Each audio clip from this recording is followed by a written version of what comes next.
வணக்கம். நான் தாமரை மனோ ஃபேமிலி பேசுகிறேன். நம்ம இன்றைக்கி செய்ய போகிறது வாழைப்பூ வச்சு வடை செய்கிறோம். அதுக்கு வாழைப்பூ நல்லா க்ளீன் பண்ணி கட் பண்ணி வச்சுக்கோங்க. கட் பண்ணி வச்சுட்டு கடலைப்பருப்பு நல்லா ஒரு 2 மணி நேரம் ஊற வச்சு மிக்ஸி ஜாரில் போட்டு உப்பு கொஞ்சம் போட்டு அரைச்சிக்கோங்க. அரைச்சிட்டு அதுக்கு நல்ல பவுலில் ஒன்று போட்டு வச்சுக்கிட்டு அதை கூட வந்துட்டு நம்ம கட் பண்ணி வச்சுருக்கிற இது வாழைப்பூ போடுங்க.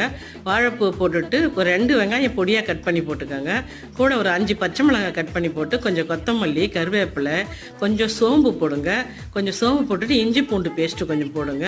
போட்டுட்டு நல்லா கலந்துட்டு நம்ம எண்ணெய் காய வச்சு நல்லா வடையை கொஞ்சம் போட்டு எடுப்போம். வடையை போட்டு எடுத்து நல்லா முறுமுறுன்னு வடையை போட்டு எடுத்துட்டு நல்லா அது ஈவினிங் டைமில் கொஞ்சம் காஃபி டீயோடு சேர்த்து சாப்பிடும்போது நல்லாயிருக்கும். முறுமுறுன்னு வடையும் டீயோடு சேர்ந்து சாப்பிடும்போது எங்கள் சேனல் பிடிச்சிருந்துன்னா சப்ஸ்கிரைப் பண்ணுங்கள், ஷேர் பண்ணுங்கள், லைக் பண்ணுங்கள்.